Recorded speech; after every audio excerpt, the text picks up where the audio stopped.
Hi friends, आज हम management या प्रबंधन का एक बहुत ही इंपॉर्टेंट टॉपिक का नाम है हमारे समय प्रबंधन, जिसे अंग्रेजी में कहते हैं टाइम मैनेजमेंट। इसके बारे में काफी डिटेल से चर्चा करेंगे। आप हमारे साथ बने रहिए ताकि आपको इसके बारे में जानकारी हो सके। सबसे पहले देखते हैं समय प्रबंधन की जरूरत क्या है, मतलब कॉन्सेप्ट ऑफ टाइम मैनेजमेंट या अवधारणा की बात करते हैं। इसके अंतर्गत सबसे पहले हम परिभाषा देखेंगे। सबसे पहले हम देखें समय प्रबंधन की परिभाषा में कि समय प्रबंधन का तात्पर्य उपलब्ध जो आपके पास समय है। भाई मेन चीज क्या है, आपके पास समय और जो दो चीज होती है क्रियाएं, समय और क्रियाओं, इनका एक व्यवस्थित प्रबंधन होना चाहिए। क्या कि आपके पास कितना समय है और उस समय में आपको कौन कौन से काम करने हैं, इन दोनों के बीच में क्या एक व्यवस्थित प्रबंधन होना चाहिए, जिसका मुख्य उद्देश्य क्या होना चाहिए, व्यक्ति अथवा संस्था की प्रभावशीलता मतलब इफेक्टिवनेस, दक्षता मतलब एफिशिएंसी और उत्पादकता मतलब प्रोडक्टिविटी में वृद्धि करना होता है। तो इस तरह परिभाषा को दोबारा देखें तो समय प्रबंधन का तात्पर्य उपलब्ध समय और क्रियाओं के एक व्यवस्थित प्रबंधन से है, जिसका मुख्य उद्देश्य क्या है, व्यक्ति अथवा संस्था की प्रभावशीलता मतलब इफेक्टिवनेस, दक्षता मतलब एफिशिएंसी और उत्पादकता मतलब प्रोडक्टिविटी में वृद्धि करना होता है। सार तत्व में देखें तो समय प्रबंधन का अर्थ अधिक काम करना नहीं होता, बल्कि अधिक महत्वपूर्ण काम करना होता है। क्या होता है समय प्रबंधन का अर्थ, क्या अधिक काम करना नहीं होता बल्कि ये अधिक महत्वपूर्ण काम करना होता है। इसके अंतर्गत अधिकतम समय उन गतिविधियों के लिए आरक्षित किया जाना चाहिए जो संस्था या फिर व्यक्ति के लिए अधिक आवश्यक होती है। क्या इसमें इसके अंतर्गत क्या किया जाता है, अधिकतम समय उन गतिविधियों के लिए आरक्षित किया जाता है जो संस्था या फिर व्यक्ति के लिए अधिक आवश्यक होती है। अब हम देखेंगे समय प्रबंधन के चरण मतलब स्टेप ऑफ टाइम मैनेजमेंट की बात करें। समय प्रबंधन क्या है, एक चक्रीय और व्यवस्थित प्रक्रिया है जिसे क्या निम्नलिखित चरणों में पूरा किया जाता है। वो चरणों की बात करें, सबसे पहला चरण आता है अनुकूल वातावरण बनाना। समय प्रबंधन का पहला चरण आता है अनुकूल वातावरण बनाना की बात करें तो कार्य में लगने वाले समय और जो परिणाम है, दोनों का तुलनात्मक अध्ययन करना जरूरी है कि हम किस कार्य के लिए कितना समय लगा रहे हैं और उस काम को करने के बाद क्या आउटपुट निकल के आएगा। इन दोनों का तुलनात्मक अध्ययन करेंगे, फिर बाधाओं की पहचान करेंगे कि कार्य करने में कौन कौन सी दिक्कतें आ रही है और एक उत्पादक कार्य वातावरण को स्थापित करने का प्रयास करेंगे। बात करेंगे इसका उद्देश्य क्या है कि इससे हमारी प्रभावशीलता और दक्षता के लिए आरंभिक आधार तैयार होता है, किसमें अनुकूल वातावरण बनाना। दूसरा चरण आता है प्राथमिकता की स्थापना। तो अत्यावश्यक मतलब जो अर्जेंट और महत्वपूर्ण मतलब इंपॉर्टेंट कार्यों की पहचान करना और उन्हें वरीयता देना। ये चरण क्या करता है, समय प्रबंधन का एक केंद्रीय सिद्धांत है। ये चरण क्या है, हमारे समय प्रबंधन का केंद्रीय सिद्धांत है। तो इसका उद्देश्य की बात करें तो ऊर्जा और समय को सर्वाधिक मूल्यवान जो कार्य होते हैं उन पर केंद्रित करना, कि जो हमारे पास ऊर्जा और जो समय है उन दोनों को क्या करना है, जो सर्वाधिक मूल्यवान कार्य है उन पे केंद्रित करना। तीसरा चरण आता है हमारा समय में कटौती करना या फिर प्रतिनिधित्व। समय में कटौती करना या प्रतिनिधित्व की बात करें तो जो हमारे गैर जरूरी कार्य है मतलब नॉन एसेंशियल टास्क है, इसके लिए समय में कटौती करना या फिर उन्हें डेलीगेट कर देना या प्रतिनिधि कर देना। डेलीगेट मतलब प्रतिनिधि नहीं, प्रत्यायोजन है कि हम दूसरे अपने अधीनस्थ को जो गैर जरूरी कार्य है वो उनको दे देंगे और जरूरी कार्य हम करेंगे। इससे क्या होगा, महत्वपूर्ण कार्यों के लिए आवश्यक समय प्राप्त हो जाएगा। प्रतिनिधि नहीं है, ये प्रत्यायोजन है। तो हम उन कार्यों को जो हमारे अधीनस्थ है उनको प्रत्यायोजित कर देंगे या उनको दे देंगे या अपना प्रतिनिधि बना देंगे उन्हें, ताकि वो जो गैर जरूरी कार्य है वो कर ले और जरूरी कार्य उनको हम कर ले। चौथा चरण आता है कार्यों का क्रियान्वयन मतलब एग्जीक्यूशन की बात करें तो निर्धारित समय सीमा के भीतर योजना के अनुसार कार्यों को लक्ष्य प्राप्ति हेतु लागू करना। इसका उद्देश्य क्या है, योजना को वास्तविक उत्पादकता में बदलना। तो इस तरह चार चरणों के अंदर हम क्या समय प्रबंधन कर सकते हैं। पहला चरण आता है अनुकूल वातावरण बनाना, दूसरा चरण आता है प्राथमिकता की स्थापना, तीसरा समय में कटौती या फिर प्रतिनिधित्व, चौथा आता है कार्यों का क्रियान्वयन। अब हम देखेंगे समय प्रबंधन की मुख्य मुख्य जो तकनीकें हैं, टेक्निक्स है, उनके बारे में देखेंगे। तो कोर टाइम मैनेजमेंट टेक्निक्स की बात करें, पहली तकनीक आती है ABCD तकनीक, जिसे आइजन हावर मैट्रिक्स तकनीक भी कहते हैं। बात करें इस तकनीक की तो यह तकनीक क्या करती है, कार्यों को दो आयाम मतलब महत्वपूर्णता और अत्यावश्यकता इन दोनों पर केंद्रित है ताकि प्राथमिकता तय की जा सके। यह प्राथमिकता स्थापित करने मतलब चरण दो का प्रभावी तरीका है, जो हमने चरण दो देखा था। तो दूसरा चरण कौन सा था हमारा, कि प्राथमिकता की स्थापना। इसके ही अनुसार देखेंगे कि कौन सा कार्य कैसा है, इसकी प्राथमिकता के आधार पर तय किया जाना चाहिए। तो एबीसीडी तकनीक या हाइजेनहोवर टेक्निक भी कहते हैं इसे। तो पहला आता है हमारा ए का मतलब जो महत्वपूर्ण और बहुत ज्यादा जरूरी कार्य है। मतलब विशेषता की बात करें, संकट और तत्काल समस्याएं, जो मतलब ऐसी कोई अचानक संकट आ जाता है या कोई कोई तत्काल समस्या आ जाए तो सबसे पहले उसको निपटाना ज़रूरी है। तो इसका क्या किया जाए ना, तत्काल क्रियान्वयन किया जाना चाहिए, डू इट नाउ। तो ऐसी बात है, ऐसी क्राइसिस आ गई तो उसको करना भी अभी के अभी ज़रूरी है। दूसरा बी श्रेणी में डालेंगे, महत्वपूर्ण किंतु ज़रूरी नहीं। तो इसको क्या करेंगे, प्लानिंग, संबंध योजना, संबंध निर्माण, नई-नई अवसर, तो इनकी ये विशेषता होती है कि मतलब कोई हम भविष्य की प्लानिंग कर रहे हैं कि जैसे कोई गाड़ी लेनी है, मकान लेना है, संबंध निर्माण, शादी करनी है या फिर दोस्ती निभानी है, नई अवसर, तो हमें नौकरी लगनी है, तो बहुत सारी ऐसी चीज़ें होती है, तो महत्वपूर्ण तो है, लेकिन अभी के अभी हो, ये ज़रूरी नहीं। इसके लिए हम क्या करेंगे, योजना बनाएँगे, योजना बनाकर करना मतलब डिसाइड करेंगे, शेड्यूल बनाएँगे, इससे क्या अधिकतम समय देना। जी। सी महत्वपूर्ण किंतु ज़रूरी नहीं, मतलब कुछ बाधाएँ, कुछ बैठकें, कुछ ईमेल्स जो महत्वहीन है, लेकिन ज़रूरी है कि कभी-कभी हमें ईमेल्स भी देखना चाहिए, बैठकों में भी शामिल होना चाहिए। जो बाधाएँ होती हैं, उन पे भी कई बार विचार करना चाहिए। तो उनको हम क्या कर सकते हैं, डेलीगेट कर सकते हैं। प्रतिनिधित्व मतलब हम क्या कर सकते हैं, प्रत्यायोजित कर सकते हैं अपने जो अधीनस्थ उनको ये चीज़ें दे सकते हैं। तो इसको दूसरों को सौंप देना चाहिए। चौथा होता है महत्वहीन लेकिन गैर ज़रूरी।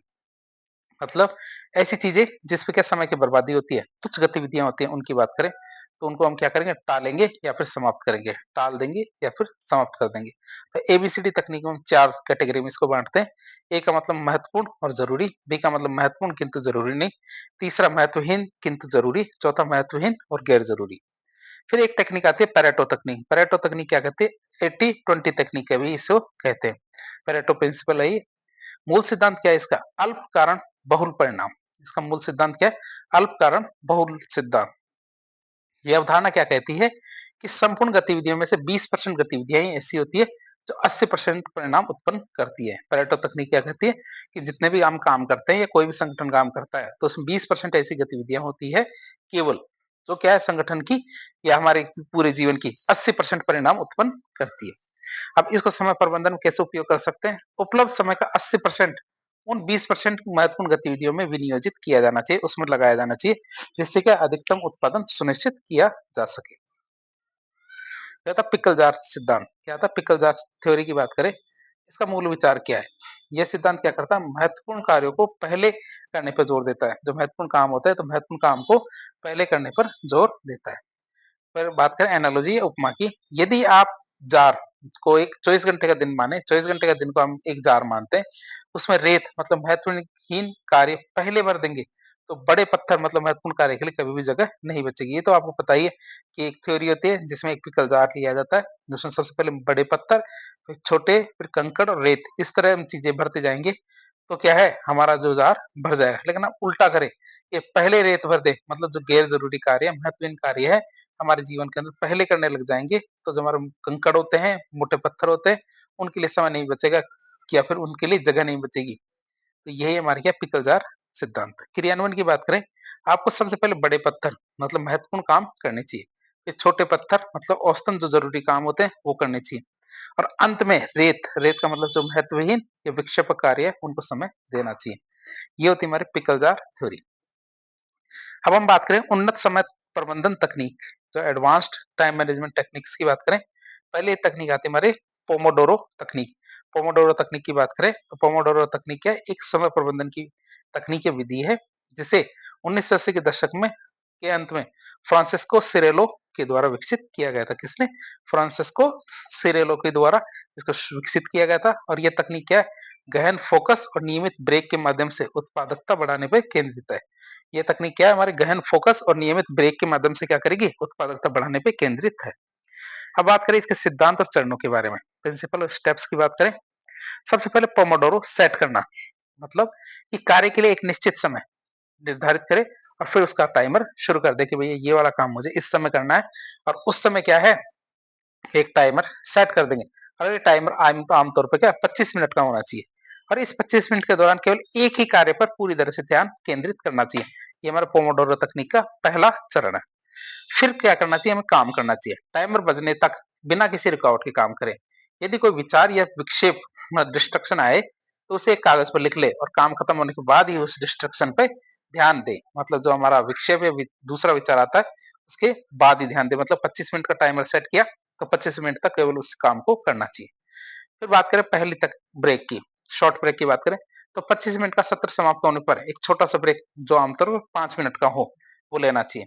इस समय को टहलने या आँख बंद करने में बिताएँ, ना कि दूसरे काम में बिताएँ। मतलब ब्रेक ले, तो ब्रेक में थोड़ा-सा टहल ले या फिर थोड़ा-सा आँखें बंद करके रेस्ट कर ले, दूसरा काम नहीं करना चाहिए उस टाइम। फिर लंबा ब्रेक की बात करें, जब आप ऐसे 4 पोमोडोरो सत्र मतलब 25-25 मिनट के 4 सत्र ले लेंगे, मतलब 100 मिनट का काम पूरा कर लेते हैं, तो एक लंबा ब्रेक जो कितना होना चाहिए? कम से कम 20 से 30 मिनट का वो लेना चाहिए। तो ये हमारा पोमोडोरो तकनीक है। अब इस तकनीक की बात करते हैं, इसका क्या लाभ हुआ? इससे लाभ की बात करें, तो इससे फोकस बढ़ता है। 25 मिनट की छोटी अवधि क्या है? ध्यान भटकाने वाली आदतों को दूर करने में मदद करती है। दूसरी बात कि मानसिक थकान में कमी, तो नियमित ब्रेक से क्या होगा? मानसिक थकान कम होती है, जिससे लंबे समय तक ऊर्जा बनी रहती है।